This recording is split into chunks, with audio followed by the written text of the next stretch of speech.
કેમ છો વિદ્યાર્થી મિત્રો? સ્વાગત છે આપનું મારી યુટ્યુબ ચેનલ એચએસ ટ્યુટોરિયલ. હવે આપણે વાત કરીએ તો ધોરણ 10ના જે વિદ્યાર્થીઓ જ્યારે શાળાની અંદર પરીક્ષા આપતા હોય છે તો એ વખતે શાળાની અંદર જે સપ્લિમેન્ટરી યુઝ થતી હોય છે એનું જે માળખું છે અને બોર્ડની અંદર જે સપ્લિમેન્ટરી યુઝ થાય છે એ બંનેના માળખામાં થોડો ફરક રહેતો હોય. એટલે વિદ્યાર્થીઓમાં એક મૂંઝવણ હોય છે કે ભાઈ બોર્ડની જે સપ્લિમેન્ટરી હશે કેવી હશે, એમાં માહિતી કઈ માહિતી ભરવાની હશે, કેવી રીતે ભરવી. તો એના માટે ઉપયોગી એવો વિડીયો આજે આપણે લઈને આવી ચૂક્યા છીએ. અહીં આપણી પાસે બોર્ડની સપ્લિમેન્ટરીના નમૂનારૂપ એક સપ્લિમેન્ટરી અહીંયા તમારી સમક્ષ મેં રજૂ કરેલી છે, જેના અંદર જે પ્રમાણે તમારે બોર્ડમાં માહિતી ભરવાની થાય છે એ પ્રમાણેના માળખાના આધારે આ સપ્લિમેન્ટરી બનાવેલ છે. તો અહીંયા આપણે સ્ટેપ બાય સ્ટેપ સમજીશું કે બોર્ડની અંદર કઈ રીતે માહિતી ભરવાની હોય છે, કઈ માહિતી ભરવાની હોય છે, ક્યાંથી ભરવાની હોય છે, જેથી કરીને તમને બોર્ડની પરીક્ષામાં માહિતી ભરતી વખતે સરળતા રહેશે.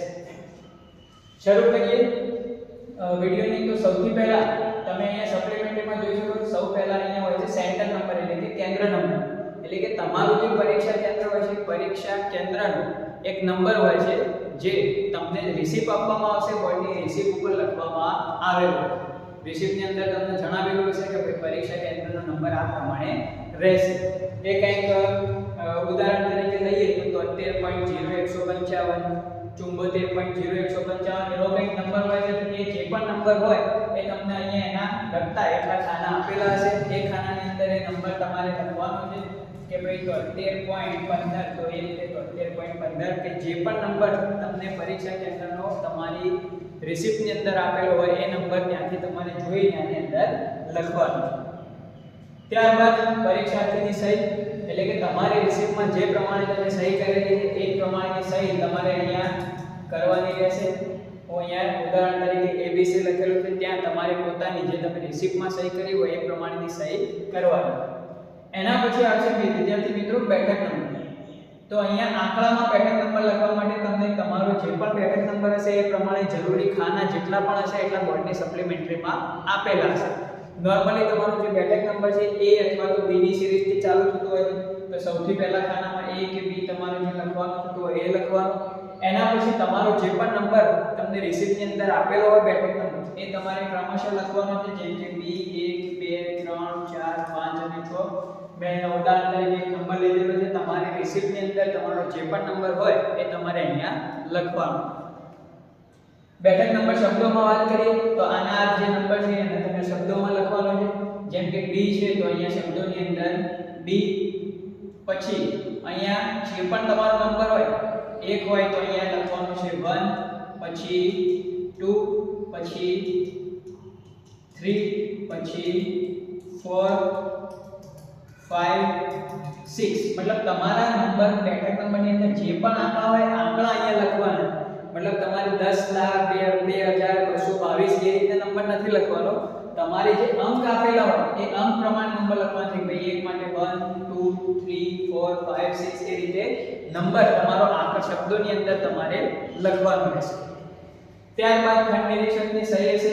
એ તમારા જે પણ વર્ગની અંદર સુપરવાઇઝર આવેલા હશે પોતાની નામ સાથેની ટૂંકા નામ સાથેની સહી ત્યાં કરી દેશે. એના નીચેની વિગતની વાત કરીએ તો અહીંયા છે વિષય અને કોડ નંબર. એટલે કે તમે જે પણ વિષયનું પેપર આપી રહ્યા છો એ વિષય અને કોડ નંબર. માની લો કે ભાઈ તમે બેઝિક ગણિતનું પેપર આપી રહ્યા છો તો અહીંયા સબ્જેક્ટના પહેલા ખાનાની અંદર તમારે લખવાનું થશે બેઝિક ગણિત. બરાબર છે?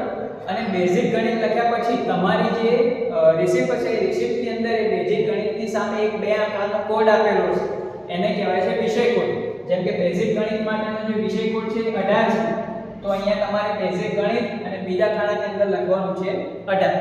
કોઈ સ્ટાન્ડર્ડ ગણિતનું પેપર આપી રહ્યું હોય, સ્ટાન્ડર્ડ મેથ્સનું પેપર કોઈને આપવાનું હોય તો સ્ટાન્ડર્ડ મેથ્સ અને એનો કોડ 12 છે તો એ પ્રમાણે 12 કોડ લખવાનો. કોઈ ગુજરાતીનું પેપર આપવાનું હોય તો અહીંયા ગુજરાતી એનો કોડ 01 છે તો 01 એ જે પણ કોડ છે તમારી રિસિપ્ટની અંદર વિષયની સામે તમને આપેલા છે. તો એ કોડ તમારે અહીંયાથી જોઈને રિસિપ્ટની અંદરથી જોઈને લખવાનો છે, તમારો વિષય અને વિષયનો કોડ.